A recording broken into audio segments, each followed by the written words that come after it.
Facebook. I'm doing lives again. Look at my new thing. Oh, Wonder Woman. So cute.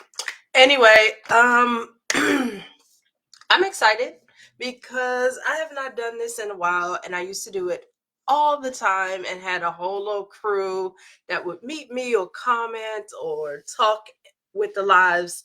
Now we have tons of new people. So, welcome, and I guess let me introduce myself. Tanika D'Souza, business coach, as the corner of my screen says, 100K challenge chick. I founded the 100K Society as a business accountability community, helping you grow your business but keeping you accountable along the way, which is called the 100K Society. And you can't see it, but it's in this corner here of my screen. So, today we're talking about crushing goals. I have just 2 tips. Okay, so we're not going to be long. I do want you to follow this. If you have goals, plans, things you're trying to accomplish for 2023, March 1st through March 10th, I'm going to be live every day about 11 o'clock. Today I had to figure out how to use this camera again because I have not used it in a while. So that's why it took me a little bit. But about 11 a.m. Eastern time, we're going to be live on Facebook. The other thing that I'll try to do is I think I enabled it, but if you put comments on the live, it should show up here in the studio. But if it doesn't, I'll go back to the post later in the day and respond to any questions.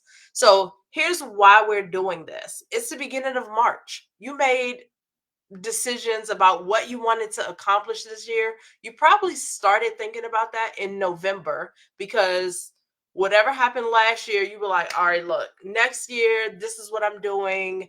No excuses. It has to get done. I'm tired of watching the years pile up. And I didn't accomplish insert your thing, right? So by November, you start thinking that. And that's usually why we give ourselves such permission to chill, spend lots of money at the end of the year, eat whatever we want, not really pay attention to a lot of our goals. And then we promise ourselves that we're going to do better in January. So we're now 2 months later, after you probably set that hard deadline of what you're going to get done, and you're maybe starting to get some stuff done. But I know for a lot of people, this is usually close to like, forget it, right? They just aren't concentrating. So today I have 2 tips on what you can do to make sure you're still staying focused on your goals and you're setting yourself up so you can crush your goals this year. Because who wants to just set goals, right? The whole point is for us to realize them. So I wrote my notes on my phone. I'll be using that. So I'm not ignoring y'all or texting. I am looking at notes. Okay. So I'm going to be like straight to the point and you can listen to this. Hopefully this applies. But the 2 points that I'm sharing today are being specific, being intentional. That's all together. And then the other is know your numbers, right? Because a lot of times we set these goals and we don't even really understand the numbers that we should be aiming for, whether this is a weight loss goal, an income goal, whatever it is. You didn't have a clue what it was going to take in the beginning. So therefore it's really hard for you to achieve something that you didn't understand. So first, let's do what is a little bit more simple, being specific and being intentional. A lot of you have heard of SMART goals. That's a definite, like, easy way to tackle being intentional and specific. If you've never heard of it, SMART is an acronym used in the productivity world to really talk about how you set your goals, right? And it typically would stand for specific, measurable, achievable, relevant, time bound, right? So that's how you spell SMART. People have mixed up the letters. So you can have like actionable or attainable for A, I've also had realistic, which I think is what I prefer, that your goals are realistic, right? So I'm going to go with specific, measurable, actionable, realistic, and time bound. So if you take those five things and apply it to your goal, then that will give you a more specific, intentional goal. What a lot of us do at the beginning of the year is we say, oh, I want to lose weight. I'm going to hit my ideal goal, or I'm going to be, bikini ready by the summer. Or in business, we just say, I need to get, and I'm using language that my clients say every week, I need to get like three more clients.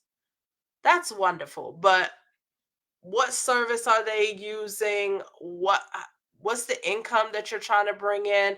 What is your tactic for reaching these clients? Like, all of that stuff needs to be specified, or you need to have like a very specific goal. Like, I want my monthly revenue to be X amount. Because if you have more than one product, it could look like three clients using one high end product, or maybe six clients using a more mid tier. So I want you to be thinking very specifically about why you want that goal, right? Because if it's for income, is there something you need to do with that money? And if so, let's set us up so that we can not only do the thing that we're thinking, but have more as well. So, for example, I shared on Facebook that I used to own a bakery. So, money wasn't necessarily the problem, it was time for me. I lived in a commercial kitchen, y'all. You cannot be a baker, you cannot be in the food industry and not be tied to a location. Outside of being tied to my kitchen, I had, at the height of my business, three other locations outside of the actual kitchen, which had retail at one point. So that's four locations to manage, and really five, because the kitchen and the retail would have separate staff and separate things going on as well. Outside of that, we had the delivery service.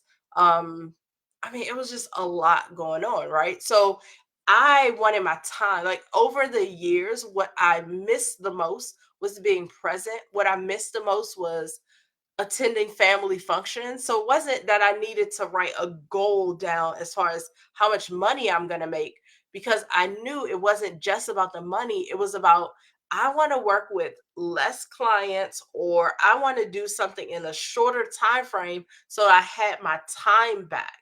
I wanted to be around when my kids were finishing high school, going to college. My oldest has already graduated college over a year ago, right?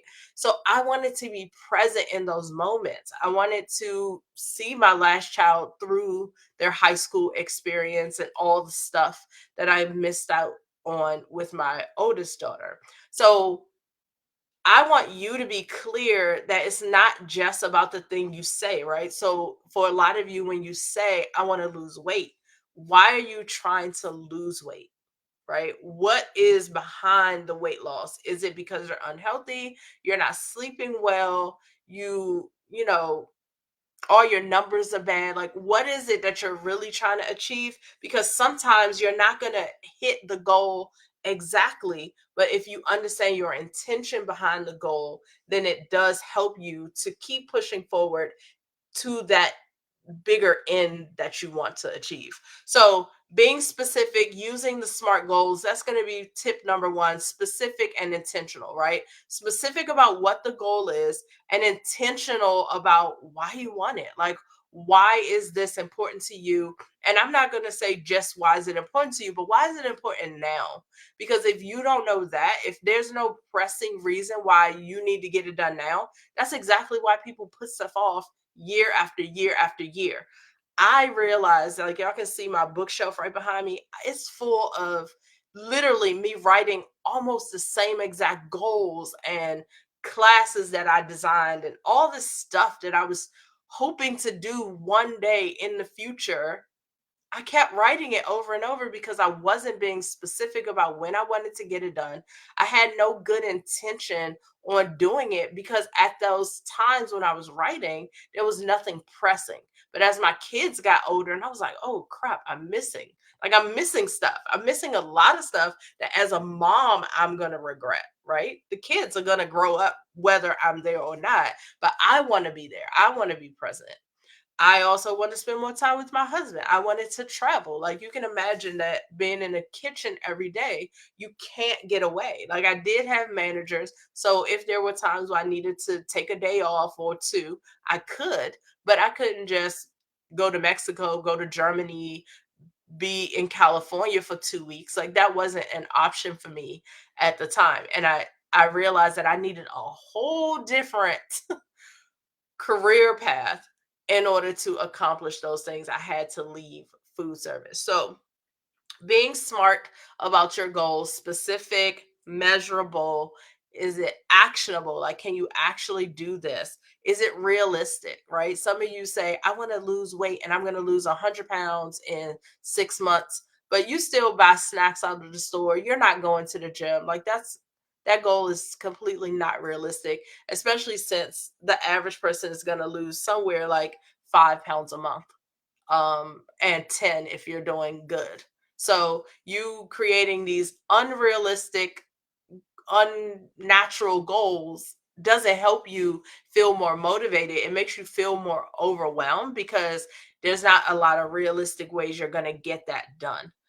The same with business income. If you're like, oh yeah, I'm going 0 to 100,000 in 2 months, unless you have a product or service that costs 20, 30K and you only need to sell a few, it's not realistic that you have a $200 product or even $1,000 product and you're going to instantly know how to sell it 100 times, right? So let's be realistic about how we're setting the goals and what we can actually accomplish from the place that we're starting. Point number two, know your numbers. This was probably the most eye-opening thing that I had ever experienced. And it was a few years ago before I made that huge leap from leaving food service to going into consulting. And that was when I think, so let me share this. A lot of my goals are kind of like financial based, but I know why I want the finances. The finances are the resource to get me all the other things that I want, right? So I can easily put a number to the financial goal because I know what I want to do with the money. So it's not just about the money, it's what the money affords me. And I think that's going to be true for most of us. So what I did was start to learn more about money. I spent a lot of time, I listened to a lot of experts, pros, whatever. And I had to come up with, okay, what's making sense? Where am I realistically financially? And how do I get to these other places? Like there's clearly things I don't know. And the biggest thing that was eye opening is I discovered this is one person's theory, and there's lots of them, but they talked about the levels of money. And it went from zero being you being independent. So think of your children, right? So being 0 to 9. So there were 10 stages of money. And I guess growing up with a single mom, Black in America, like all the things, right? I just felt like, okay, my goal was to aim to be debt free. My goal was to get out of debt, build my savings, and then like I'm straight. And then when I hear this, theory about the stages or the levels of money, getting out of debt was like a one or a two. Creating a savings account was absolutely not beyond a stage three.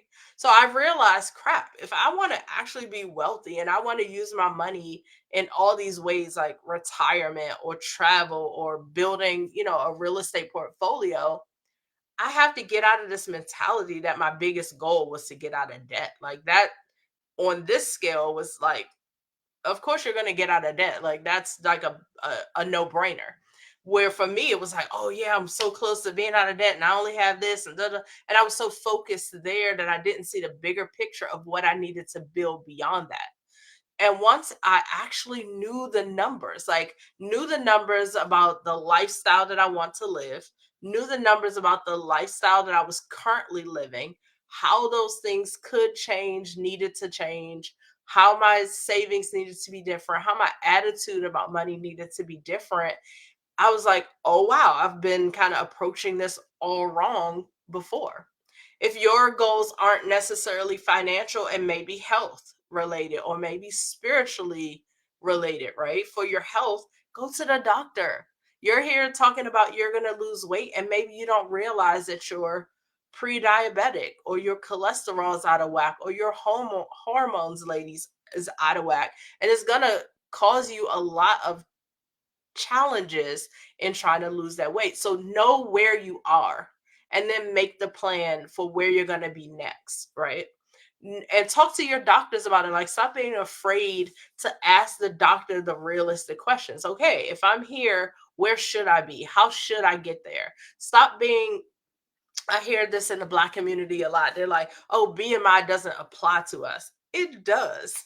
You're still a body, you're still a human. I'm not at all trying to go down the road of fat shaming or anything like that. But the reality is, a lot of us have been conditioned to feel like we're fine when we are very overweight, when we know we need to be in a whole different bracket, and we ignore those things because we want to be comfortable with ourselves.